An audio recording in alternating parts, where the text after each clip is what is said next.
The Rivals of Sherlock Holmes, Volume 2, The Moabite Cypher, by R. Austin Freeman, Part 1. A large and motley crowd lined the pavements of Oxford Street as Thorndyke and I made our way leisurely eastward. Floral decorations and drooping bunting announced one of those functions inaugurated from time to time by a benevolent government for the entertainment of fashionable loungers and the relief of distressed pickpockets. For a Russian Grand Duke who had torn himself away, amidst valedictory explosions, from a loving, if too demonstrative people, was to pass anon on his way to the Guildhall, and a British prince, heroically indiscreet, was expected to occupy a seat in the ducal carriage. Near Rathbone Place, Thorndyke halted and drew my attention to a smart-looking man who stood lounging in a doorway, cigarette in hand. "Our old friend Inspector Badger," said Thorndyke. "He seems mightily interested in that gentleman in the light overcoat. How do you do, Badger?" For at this moment the detective caught his eye and bowed. "Who is your friend?" "That's what I want to know, sir," replied the inspector. "I've been shadowing him for the last half-hour, but I can't make him out, though I believe I've seen him somewhere. He don't look like a foreigner, but he has got something bulky in his pocket, so I must keep him in sight until the Duke is safely past. I wish," he added gloomily, "these beastly Russians would stop at home. They give us no end of trouble." "Are you expecting any occurrences, then?" asked Thorndyke. "Bless you, sir," exclaimed Badger, "the whole route is lined with plain-clothes men. You see, it's known that several desperate characters followed the Duke to England, and there are a good many exiles living here who would like to have a rap at him. Hello, what's he up to now?" The man in the light overcoat had suddenly caught the inspector's too inquiring eye, and forthwith dived into the crowd at the edge of the pavement.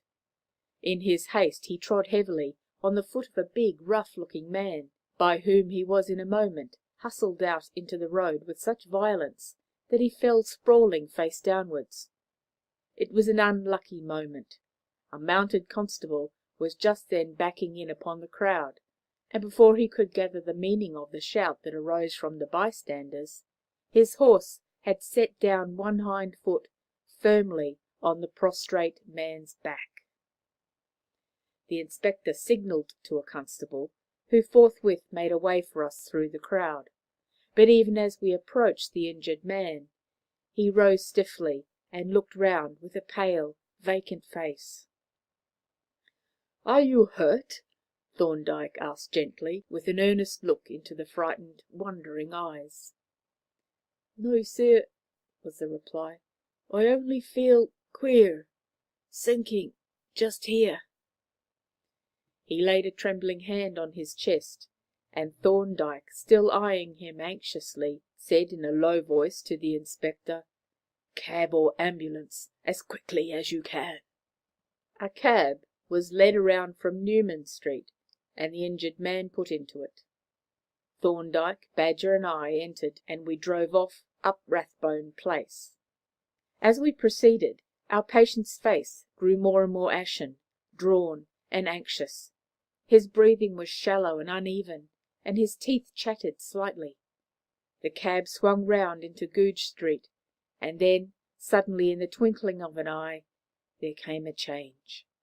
The eyelids and jaw relaxed, the eyes became filmy, and the whole form subsided into the corner in a shrunken heap, with the strange gelatinous limpness of a body that is dead as a whole, while its tissues are still alive. "God save us! The man's dead!" exclaimed the inspector in a shocked voice, for even policemen have their feelings. He sat staring at the corpse as it nodded gently with the jolting of the cab, until we drew up inside the courtyard of the Middlesex Hospital, when he got out briskly, with suddenly renewed cheerfulness, to help the porter to place the body on the wheeled couch. "We shall know who he is now, at any rate," said he. as we followed the couch to the casualty room. Thorndyke nodded unsympathetically. The medical instinct in him was for the moment stronger than the legal. The house surgeon leaned over the couch and made a rapid examination as he listened to our account of the accident. Then he straightened himself up and looked at Thorndyke. "Internal hemorrhage, I expect," said he. "At any rate, he's dead, poor beggar. As dead as Nebuchadnezzar.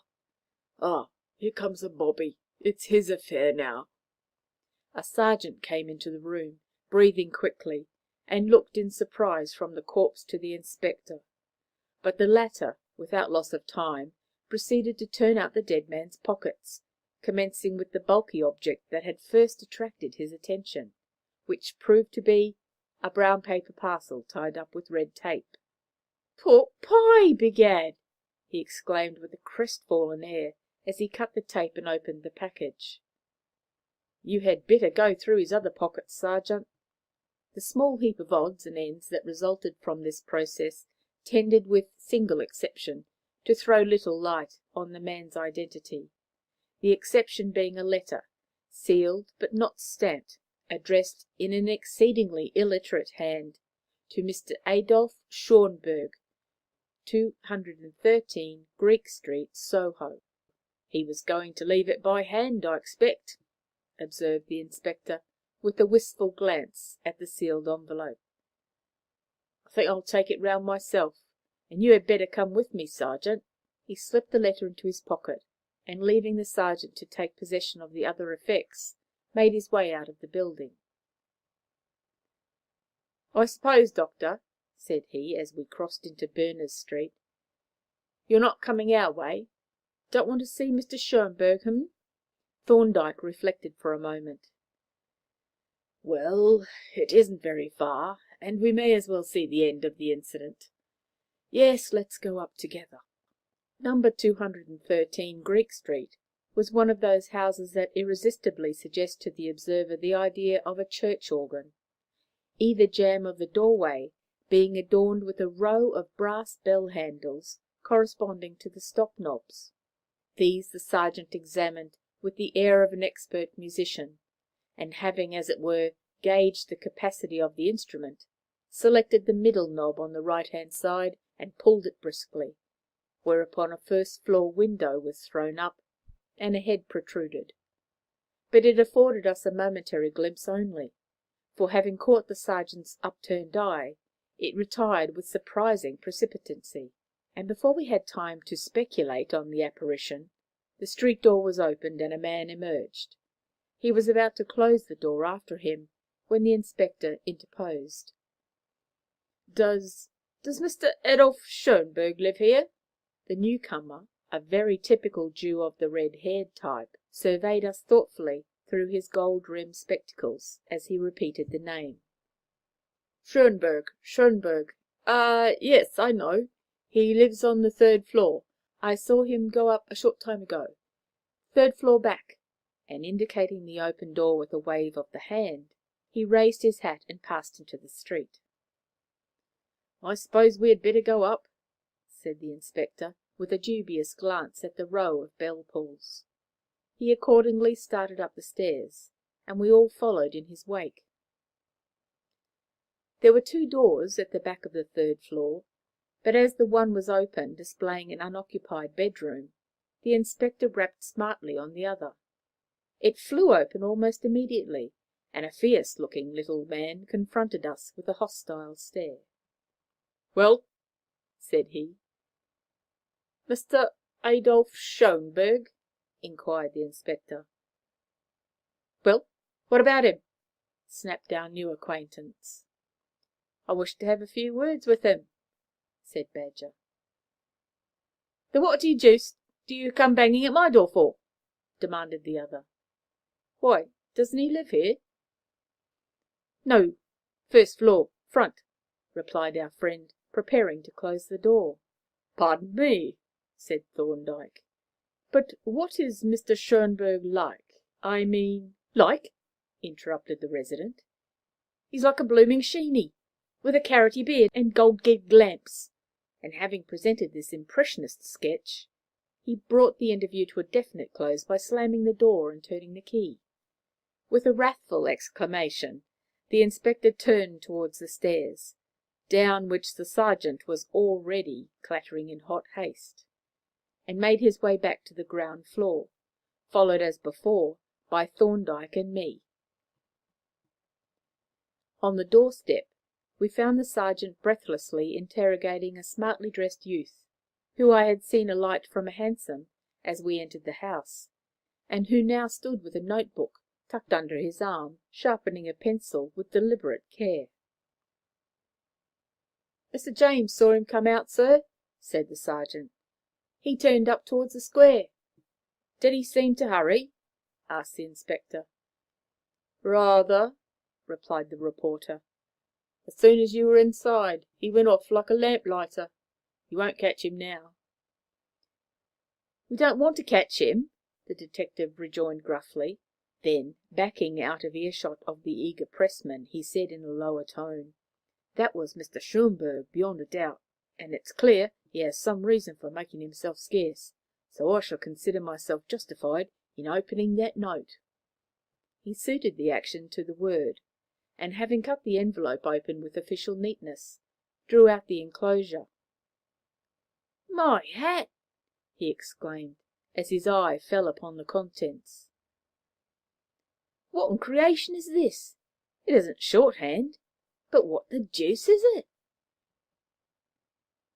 He handed the document to Thorndyke, who, having held it up to the light and felt the paper critically, proceeded to examine it with keen interest.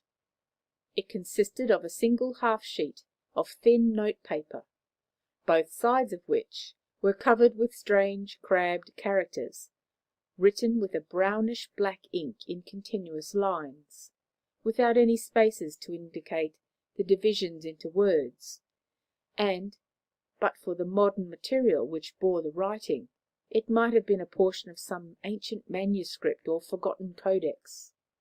"What do you make of it, Doctor?" inquired the inspector anxiously, after a pause during which Thorndyke had scrutinized the strange writing with knitted brows. "Not a great deal," replied Thorndyke. "The character is the Moabite or Phoenician, primitive Semitic, in fact, and reads from right to left. The language I take to be Hebrew. At any rate, I can find no Greek words, and I see here a group of letters which may form one of the few Hebrew words that I know, the word badim, lies. But you had better get it deciphered by an expert." "If it is Hebrew," said Badger, "we can manage it all right. There are plenty of Jews at our disposal." "You had much better take the paper to the British Museum," said Thorndyke, "and submit it to the keeper of the Phoenician antiquities for decipherment." Inspector Badger smiled a foxy smile as he deposited the paper in his pocket-book. "We'll see what we can make of it ourselves first," he said. "But many thanks for your advice all the same, Doctor. No, Mr. James, I can't give you any information just at present. You'd better apply at the hospital." "I suspect," said Thorndyke, as we took our way homewards, "that Mr. James has collected enough material for his purpose already. He must have followed us from the hospital, and I have no doubt that he has his report, with full details, mentally arranged at this moment, and I'm not sure that he didn't get a peep at the mysterious paper, in spite of the inspector's precautions." "By the way," I said, "what do you make of the document?" "A cipher, most probably," he replied. "It is written in the primitive Semitic alphabet, which, as you know, is practically identical with primitive Greek. It is written from right to left, like Phoenician, Hebrew, and Moabite, as well as the earliest Greek inscriptions. The paper is common cream-laid note paper, and the ink is ordinary indelible Chinese ink, such as used by draftsmen. Those are the facts, and without further study of the document itself, they don't carry us very far." Why do you think it's a cipher, rather than a document in straightforward Hebrew? Because it's obviously a secret message of some kind. Now, every educated Jew knows more or less Hebrew, and although he is able to read and write only the modern square Hebrew character, it is so easy to transpose one alphabet into another that the mere language would afford no security. Therefore, I expect that, when the experts translate this document, the translation or transliteration would be a mere farrago of unintelligible nonsense. But we shall see, and meanwhile the facts that we have offer several interesting suggestions, which are well worth consideration. As for instance, now, my dear Jervis, said Thorndyke, shaking an admonitory forefinger at me, don't, I pray you, give way to mental indolence. You have these few facts that I have mentioned. Consider them separately and collectively, and in their relation to the circumstances. Don't attempt to suck my brain when you have an excellent brain of your own to suck. On the following morning, the papers fully justified my colleague's opinion of Mr. James. All the events which had occurred, as well as a number that had not, were given in the fullest and most vivid detail, a lengthy reference being made to the paper found on the person of the dead anarchist, and written in a private shorthand or cryptogram. The report concluded with a gratifying, though untrue, statement that, in this intricate and important case, the police have wisely secured the assistance of Dr. John Thorndyke, to whose acute intellect and vast experience the portentous cryptogram will doubtless soon deliver up its secret. Very flattering, laughed Thorndyke, to whom I read the extract on his return from the hospital, but a little awkward if it should induce our friends to deposit a few trifling mementos in the form of nitro compounds on our main staircase or in the cellars. By the way, I met Superintendent Miller on London Bridge. The cryptogram, as Mr. James calls it, has set Scotland Yard in a mighty ferment. Naturally. What have they done in the matter? They adopted my suggestion after all, finding that they could make nothing of it themselves, and took it to the British Museum. The museum people referred them to Professor Popplebulb, the great paleographer, to whom they accordingly submitted it. Did he express any opinion about it? Yes, provisionally. After a brief examination, he found it to consist of a number of Hebrew words, sandwiched between apparently meaningless groups of letters.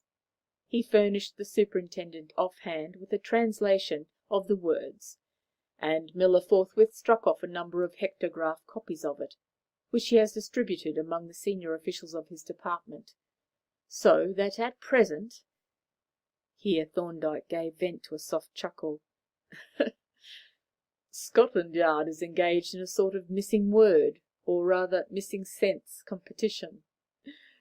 Miller invited me to join in the sport, and to that end presented me with one of the hectograph copies on which to exercise my wits, together with a photograph of the document.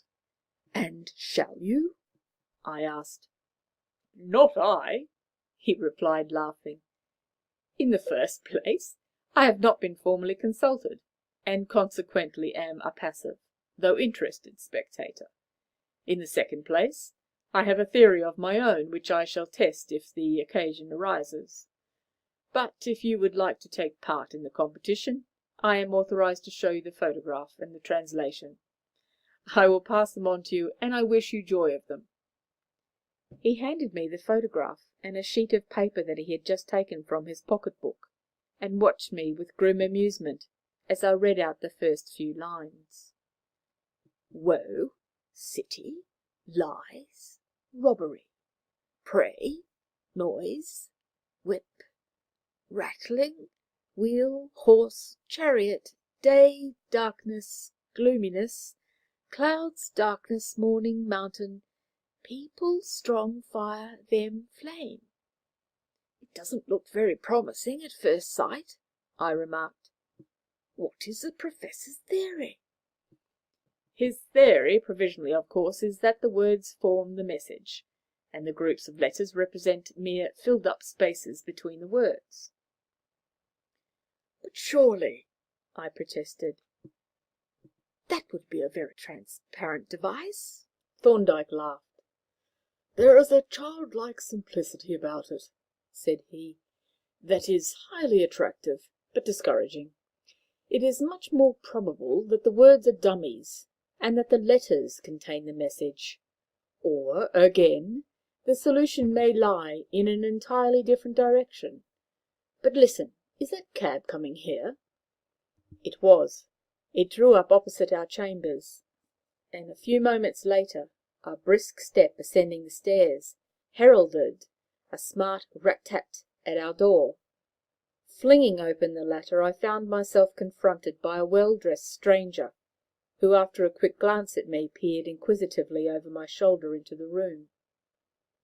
"I'm relieved, Dr. Jervis," said he, "to find you and Dr. Thorndyke at home, as I have come on somewhat urgent professional business. My name," he continued, entering in response to my invitation, "is Barton, but you don't know me, though I know you both by sight. I have come to ask if one of you, or better still both, could come tonight and see my brother." "That," said Thorndyke, "depends on the circumstances, and on the whereabouts of your brother." "The circumstances," said Mr. Barton, "are, in my opinion, highly suspicious, and I will place them before you, of course, in strict confidence." Thorndyke nodded and indicated a chair. "My brother," continued Mr. Barton, taking the preferred seat, "has recently married for the second time.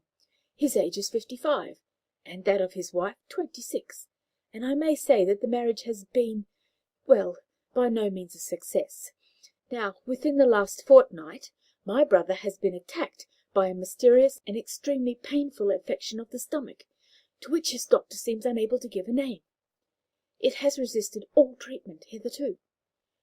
Day by day, the pain and distress increase, and I feel that, unless something decisive is done, the end cannot be far off." "Is the pain worse after taking food?" inquired Thorndyke. "That's just it," exclaimed our visitor.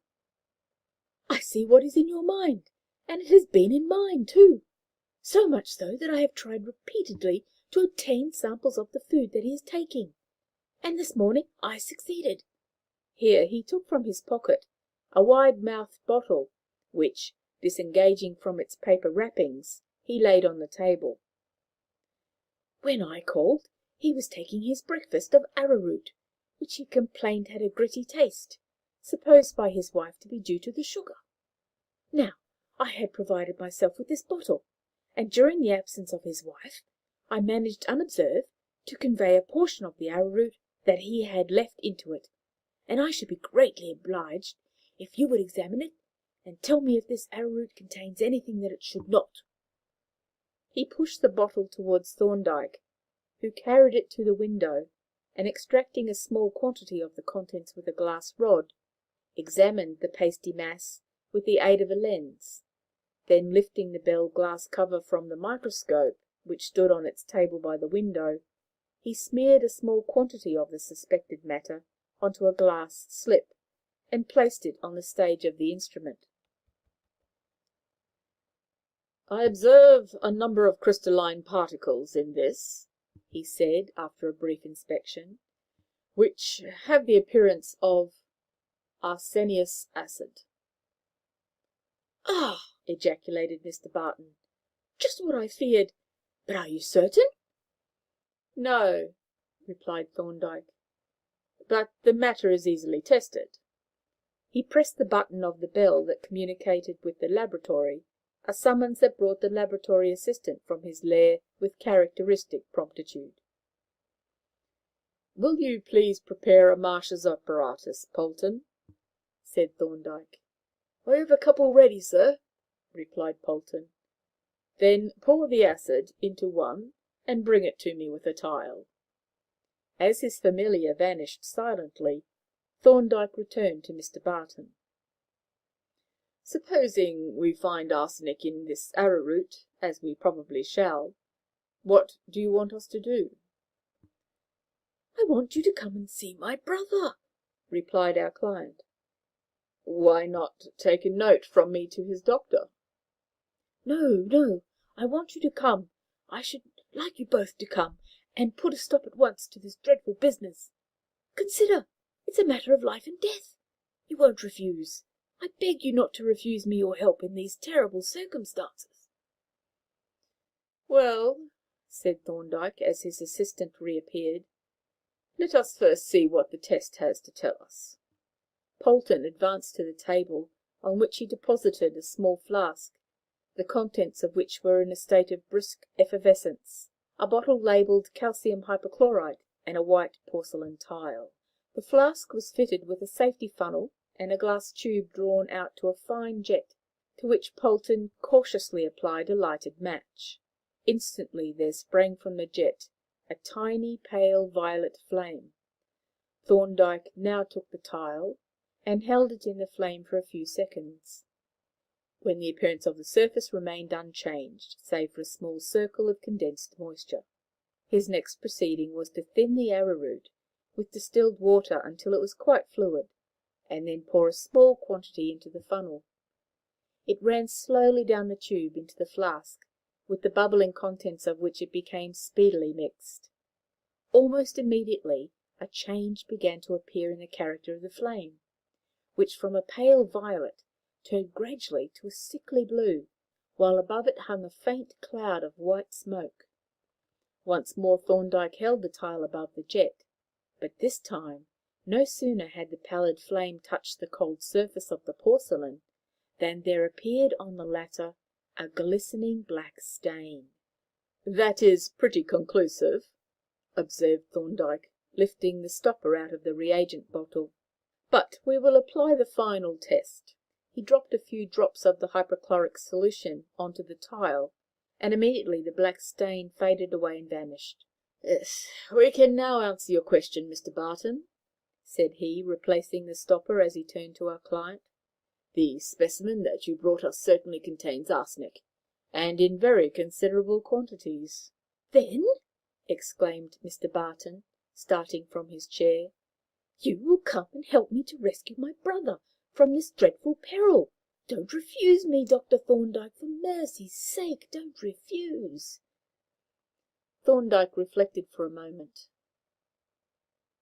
Before we decide, said he, we must see what engagements we have.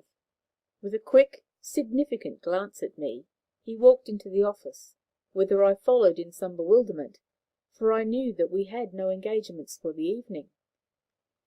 Now, Jervis, said Thorndyke, as he closed the office door, what are we to do? We must go, I suppose, I replied. It seems a pretty urgent case. It does, he agreed. Of course, the man may be telling the truth after all. You don't think he is, then? No, it's a plausible tale, but there is too much arsenic in the arrowroot. Still, I think I ought to go. It is an ordinary professional risk. But there is no reason why you should put your head in the noose. Thank you, said I somewhat huffily. I don't see what risk there is, but if any exists, I claim the right to share it. Very well, he answered with a smile. We will both go. I think we can take care of ourselves. He re-entered the sitting-room and announced his decision to Mr. Barton, whose relief and gratitude were quite pathetic. But, said Thorndyke, you have not yet told us where your brother lives. Rexford, was the reply. Rexford, in Essex. It's an out-of-the-way place, but if we catch the 7:15 train from Liverpool Street, we shall be there in an hour and a half. And as to the return, you know the trains, I suppose? Oh, yes, replied our client. I will see that you don't miss your train back." "Then I will be with you in a minute," said Thorndyke, and taking the still bubbling flask, he retired to the laboratory, whence he returned in a few minutes carrying his hat and overcoat. The cab which had brought our client was still waiting, and we were soon rattling through the streets towards the station, where we arrived in time to furnish ourselves with dinner baskets and select our compartment at leisure. During the early part of the journey our companion was in excellent spirits. He dispatched the cold fowl from the basket, and quaffed the rather indifferent claret with as much relish as if he had not had a single relation in the world, and after dinner he became genial to the verge of hilarity. But as time went on, there crept into his manner a certain anxious restlessness. He became silent and preoccupied, and several times furtively consulted his watch. "The train is confoundedly late," he exclaimed irritably. 7 minutes behind the time already." "A few minutes more or less are not of much consequence," said Thorndyke. "No, of course not, but still. Ah, thank heaven, here we are." He thrust his head out of the off-side window and gazed eagerly down the line. Then, leaping to his feet, he bustled out on the platform while the train was still moving. Even as we alighted, a warning bell rang furiously on the up platform, and as Mr. Barton hurried us through the empty booking office to the outside of the station, the rumble of the approaching train could be heard above the noise made by our own train moving off. "My carriage doesn't seem to have arrived yet," exclaimed Mr. Barton, looking anxiously up the station approach. "If you will wait here a moment, I will go and make inquiries." He darted back into the booking office and threw it onto the platform, just as the up train roared into the station. Thorndyke followed him with quick but stealthy steps, and, peering out of the booking office door, watched his proceedings. Then he turned and beckoned to me. "There he goes," said he, pointing to an iron footbridge that spanned the line, and as I looked, I saw clearly defined against the dim night sky a flying figure racing towards the up side. It was hardly 2/3 across when the guard's whistle sang out its shrill warning. "Quick, Jervis!" exclaimed Thorndyke. "She's off!" End of the Moabite Cypher by R. Austin Freeman, Part 1. The Rivals of Sherlock Holmes, Volume 2, The Moabite Cypher by R. Austin Freeman, Part 2. He leapt down onto the line, whither I followed instantly, and crossing the rails, we clambered up together onto the footboard opposite an empty first-class compartment. Thorndyke's magazine knife, containing, among other implements, a railway key, was already in his hand. The door was speedily unlocked, and as we entered, Thorndyke ran through and looked out onto the platform. "Just in time!" he exclaimed. "He is in one of the forward compartments."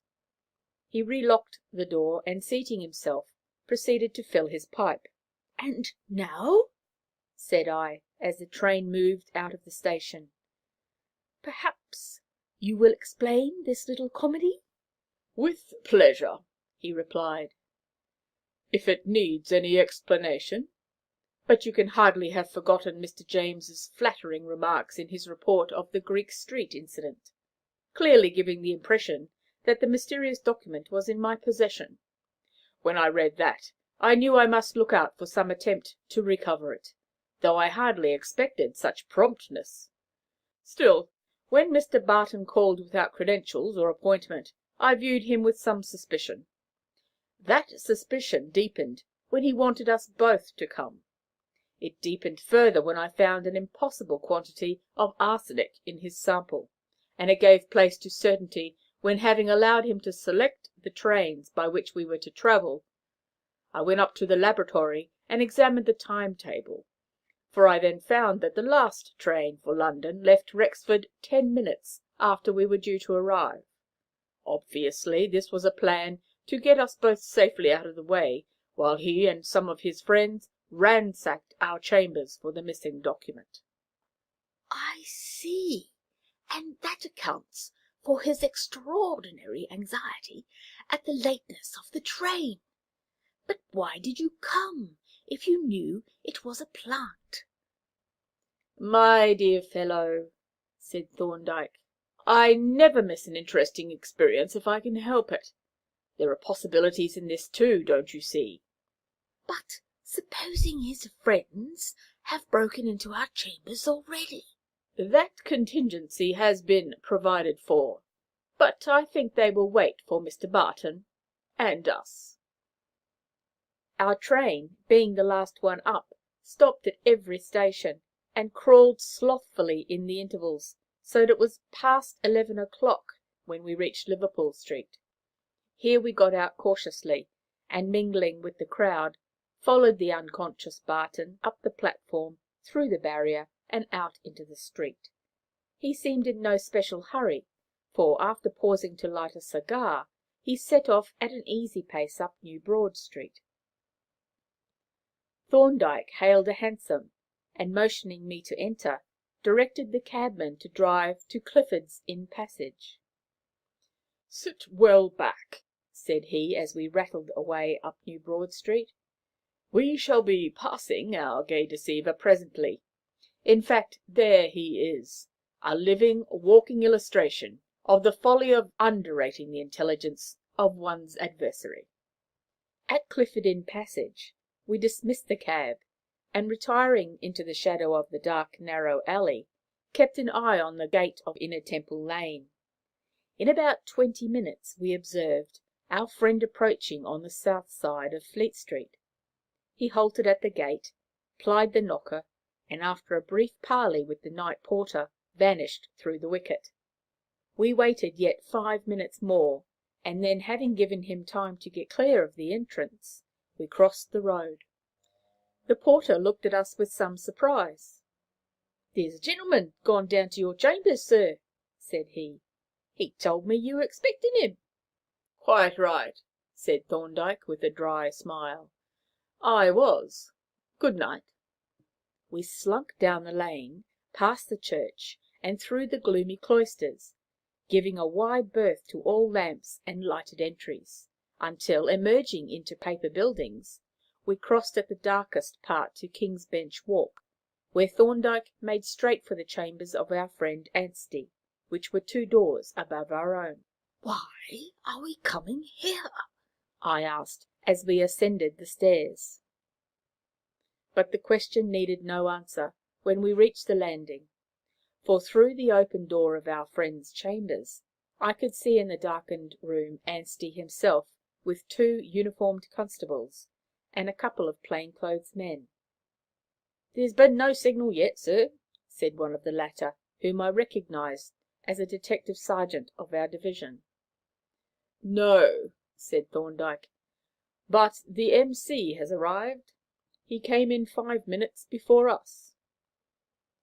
"Then," exclaimed Anstey, "the ball will open shortly, ladies and gents. The boards are waxed, the fiddlers are tuning up, and—" "Not quite so loud, if you please, sir," said the sergeant. "I think there's somebody coming up Crown Office Row." The ball had, in fact, opened. As we peered cautiously out of the open window, keeping well back in the darkened room, a stealthy figure crept out of the shadow, crossed the road, and stole noiselessly into the entry of Thorndyke's chambers.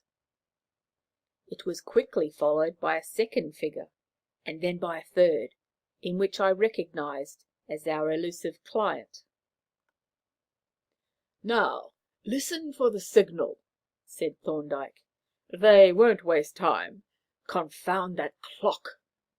The soft-voiced bell of the Inner Temple clock, mingling with the harsher tones of St. Dunstan's and the Law Courts, slowly tolled out the hour of midnight, and as the last reverberations were dying away, some metallic object, apparently a coin, dropped with a sharp clink onto the pavement under our window. At the sound, the watchers simultaneously sprang to their feet. "You 2 go first," said the sergeant, addressing the uniformed men, who thereupon stole noiselessly in their rubber-soled boots, down the stone stairs and along the pavement. The rest of us followed, with less attention to silence, and as we ran up to Thorndyke's chambers, we were aware of quick but stealthy footsteps on the stairs above. "They've been at work, you see," whispered one of the constables, flashing his lantern onto the iron-bound outer door of our sitting-room, on which the marks of a large jemmy were plainly visible.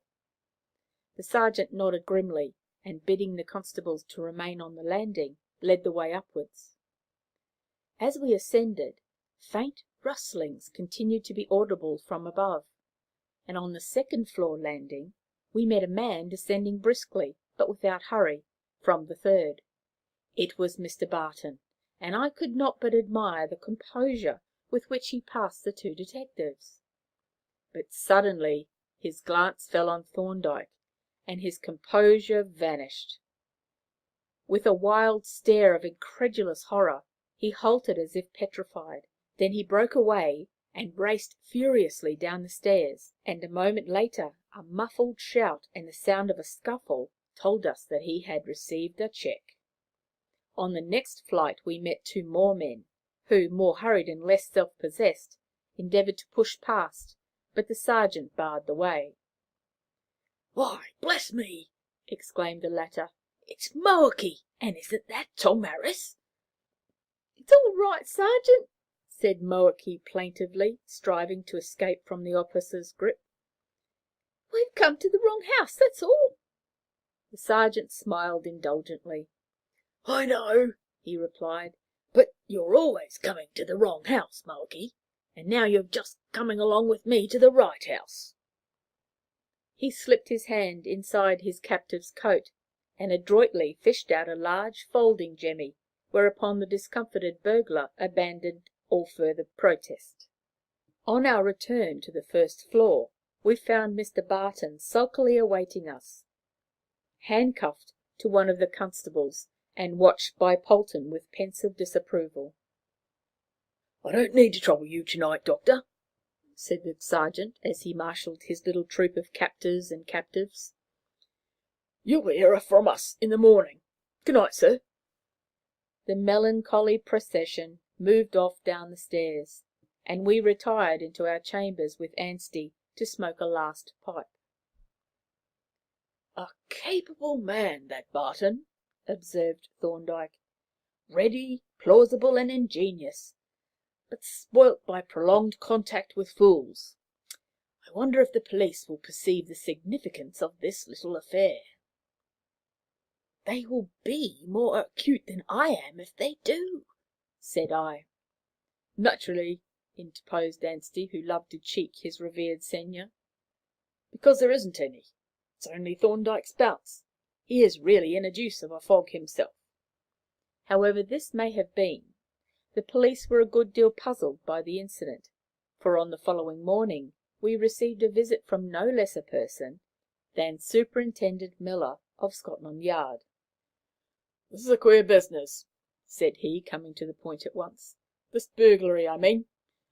Why should they want to crack your place? Right here in the Temple, too. You've got nothing of value here, have you? No hard stuff, as they call it, for instance?" "Not so much as a silver teaspoon," said Thorndyke, who had a conscientious objection to plate of all kinds. "It's odd," said the superintendent. "Deuced odd. When we got your note, we thought these anarchist idiots had mixed you up with the case. You saw the papers, I suppose, and wanted to go through your rooms for some reason. We thought we had our hands on the gang, instead of which we find a party of common crooks that we're sick of the sight of. I tell you, it's annoying when you think you've hooked a salmon to bring up blooming eel." "It must be a great disappointment," Thorndyke agreed, suppressing a smile. "It is," said the detective. "Not but what we're glad enough to get these beggars, especially Halkett, or Barton, as he calls himself. A mighty slippery customer is Halkett, and mischievous too. But we're not wanting any disappointments just now. There was that big jewel job in Piccadilly, Taplin and Horns. I don't mind telling you that we've got not the ghost of a clue. Then there's this anarchist affair. We're all in the dark, too." "But what about the cipher?" asked Thorndyke. "Oh, hang the cipher!" exclaimed the detective irritably. "This Professor Popplebaum may be a very learned man, but it doesn't help us much. He says the document is in Hebrew, and he has translated it into Double Dutch. Just listen to this." He dragged out of his pocket a bundle of papers, and dabbing down a photograph of the document before Thorndyke, commenced to read the Professor's report. "The document is written in the characters of the well-known inscription of Mesha, King of Moab. Who the devil's he? Never heard of him. Well known indeed. The language is Hebrew, and the words are separated by groups of letters, which are meaningless and obviously introduced to mislead and confuse the reader. The words themselves are not strictly consecutive, but by the interpolation of certain other words, a series of intelligible sentences is obtained, the meaning of which is not very clear, but is no doubt allegorical. The method of decipherment is shown in the accompanying tables, and the full rendering suggested on the enclosed sheet. It is to be noted that the writer of this document was apparently quite unacquainted with the Hebrew language, as appears from the absence of any grammatical construction. That's the Professor's report, Doctor, and here are the tables showing how he worked it out. Makes my head spin to look at 'em." He handed to Thorndyke a bundle of ruled sheets, which my colleague examined attentively for a while, and then passed on to me. "This is very systematic and thorough," said he. "But now let us see the final result at which he arrives." "It may all be very systematic," growled the superintendent, sorting out his papers, "but I tell you, sir, it's all bosh." The latter word he jerked out viciously as he slapped down on the table the final product of the Professor's labours. "There," he continued, "that's what he calls the full rendering, and I reckon it'll make your hair curl. It might be a message from Bedlam." Thorndyke took up the first sheet, and he compared the constructed renderings with the literal translation. The ghost of a smile stole across his usually immovable countenance.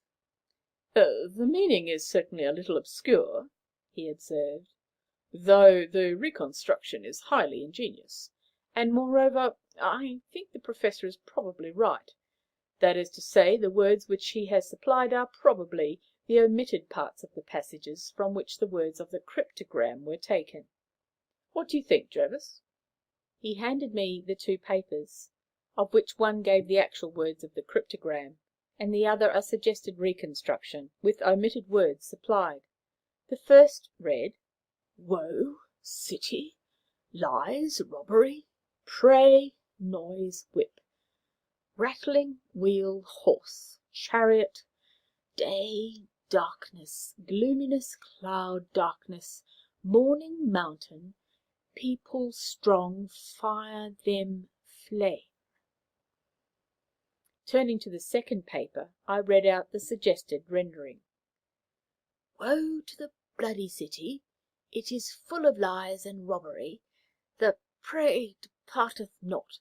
The noise of a whip, and the noise of the rattling of the wheels, and of the prancing horses, and of the jumping chariots. A day of darkness and of gloominess, a day of clouds and of thick darkness, as the morning spread upon the mountains, a great people and a strong. A fire devoureth before them, and behind them a flame burneth." Here the first sheet ended, and as I laid it down, Thorndyke looked at me inquiringly. "There's a good deal of reconstruction in proportion to the original matter," I objected. "The Professor has supplied more than three-quarters of the final rendering." "Exactly," burst in the superintendent. "It's all Professor, no cryptogram." Still, I think the reading is correct, said Thorndyke, as far as it goes, that is. Good Lord! exclaimed the dismayed detective. Do you mean to tell me, sir, that that balderdash is the real meaning of the thing? I don't say that, replied Thorndyke. I say it is correct as far as it goes, but I doubt it being the solution of the cryptogram. Have you been studying that photograph that I gave you? Demanded Miller with a sudden eagerness. I have looked at it, said Thorndyke evasively, but I should like to examine the original if you have it with you. I have, said the detective. Professor Bucklebaum sent it back with the solution. You can have a look at it. I can't leave it with you without special authority. He drew the document from his pocket-book and handed it to Thorndyke, who took it over to the window and scrutinized it closely. From the window he drifted into the adjacent office, closing the door after him, and presently the sound of a faint explosion told me that he had lighted the gas fire. "Oh, of course," said Miller, taking up the translation again. "This gibberish is the sort of stuff you might expect from a parcel of crack-brained anarchists, but it doesn't seem to mean anything." "Not to us," I agreed, "but the phrases may have some prearranged significance, and then there are the letters between the words. It is possible that they may really form a cipher." "I suggested that to the Professor," said Miller, "but he wouldn't hear of it. He is sure they're only dummies." "I think he is probably mistaken, and so I fancy does my colleague, but we shall hear what he has to say presently." "Oh, I know what he'll say," growled Miller. "He will put the thing under the microscope and tell us who made the paper, what the ink's composed of, and then we shall just be where we were." The superintendent was evidently deeply depressed. We sat for some time, pondering in silence on the vague sentences of the Professor's translation, until at length Thorndyke reappeared, holding the document in his hand. He laid it quietly on the table by the officer, and then inquired, "Is this an official consultation?" "Certainly," replied Miller. "I was authorized to consult you respecting the translation, but nothing was said about the original. Still, if you want it for further study, I will get it for you." "No, thank you," said Thorndyke. I have finished with it. My theory turned out to be correct." "Your theory!" exclaimed the superintendent eagerly. "Do you mean to say— and as you are consulting me officially, I may as well give you this." He held out a sheet of paper, which the detective took from him and began to read. "What is this?" he asked, looking up at Thorndyke with a puzzled frown. "Where did it come from?" "It's the solution of the cryptogram," replied Thorndyke. The detective reread the contents of the paper, and, with the frown of perplexity deepening, once more gazed at my colleague. "This is a joke, sir. You are fooling me," he said sulkily. "Nothing of the kind," answered Thorndyke. "That is the genuine solution." "But it's impossible!" exclaimed Miller. "Just look at it, Dr. Jervis." I took the paper from his hand, and as I glanced at it I had no difficulty in understanding his surprise. It bore a short inscription in printed Roman capitals, thus: "The Piccadilly stuff is up the chimbley, 416 Wardour Street, and second floor back. It was hid because of old Moakey's. Jude Moakey is a blighter." "Then that fellow wasn't an anarchist at all!" I exclaimed. "No," said Miller. "He was one of Moakey's gang. We suspected Moakey of being mixed up with that job, but we couldn't fix it on him. By Jove!" he added, slapping his thigh. "If this is right, I can lay my hands on the loot. Can you lend me a bag, Doctor? I'm off to Wardour Street this very moment." We furnished him with an empty suitcase, and from the window watched him making for Mitre Court at a smart double. "I wonder if he will find the booty," said Thorndyke. "It just depends on whether the hiding place was known to more than one of the gang. Well, it has been a quaint case, and instructive too. I suspect our friend Barton and the evasive Schönberg were the collaborators who produced that curiosity of literature." "May I ask how you deciphered the thing?" I said. "It didn't appear to take long." "It didn't.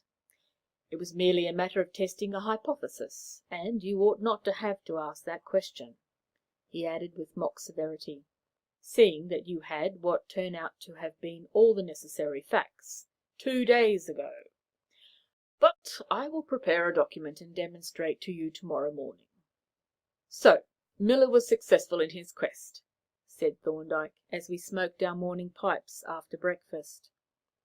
"The entire swag, as he calls it, was up the chimbley, undisturbed."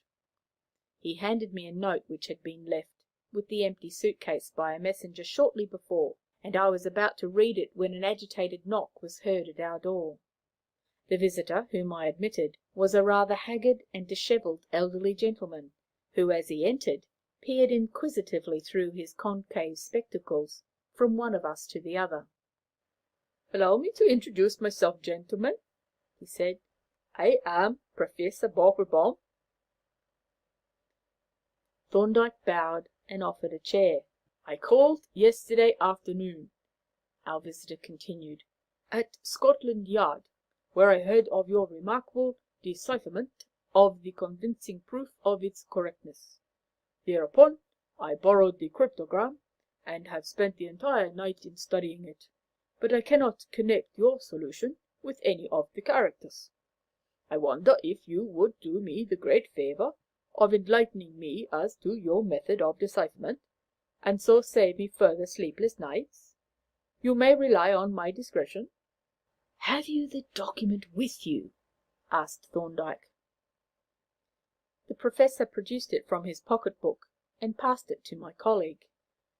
"You observe, Professor," said the latter, "that this is a laid paper and has no watermark." "Yes, I noticed that." "And that the writing is indelible Chinese ink." "Yes, yes," said the savant impatiently. "But it is the inscription that interests me, not the paper and ink."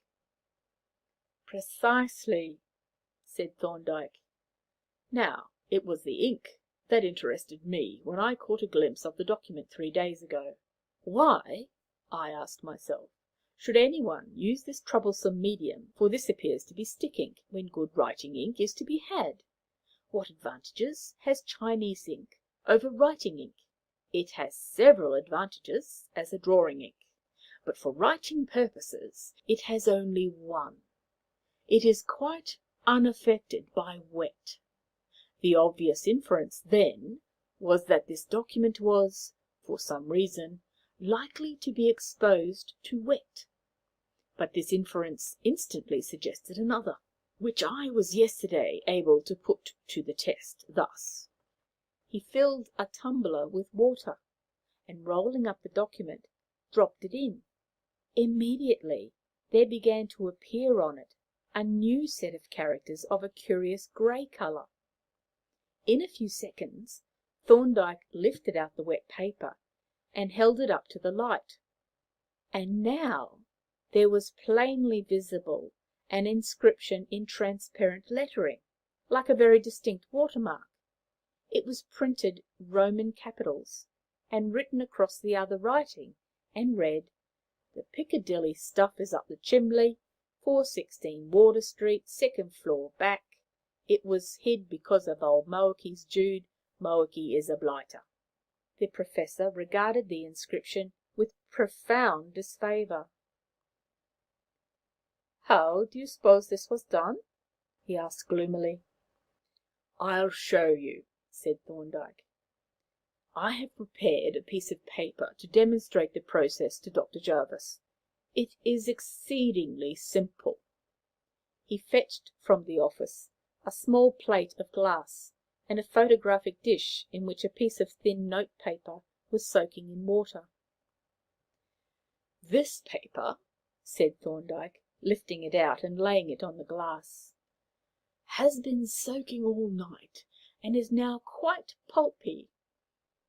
He spread a dry sheet of paper over the wet one, and on the former wrote heavily with a hard pencil, "Moaki is a blighter." On lifting the upper sheet, the writing was seen to be transferred in a deep grey to the wet paper, and when the latter was held up to the light, the inscription stood out clear and transparent, as if written with oil. "When this dries," said Thorndyke, "the writing will completely disappear, but it will reappear whenever the paper is again wetted." The Professor nodded. "Very ingenious," said he. "A sort of artificial palimpsest, in fact. But I do not understand how that illiterate man could have written in the difficult Moabite script." "He did not," said Thorndyke. "The cryptogram was probably written by one of the leaders of the gang, who, no doubt, supplied copies to the other members to use instead of blank paper for secret communications. The object of the Moabite writing was evidently to divert attention from the paper itself, in case the communication fell into the wrong hands, and I must say it seems to have answered its purpose very well." The Professor started, stung by the sudden recollection of his labours. "Oh, yes," he snorted, "but I am a scholar, sir, not a policeman. Every man to his trade." He snatched up his hat, and with a curt "Good morning," flung out of the room in dudgeon. Thorndyke laughed softly. "Poor Professor," he murmured. "Our playful friend Barton has much to answer for." End of the Moabite Cypher.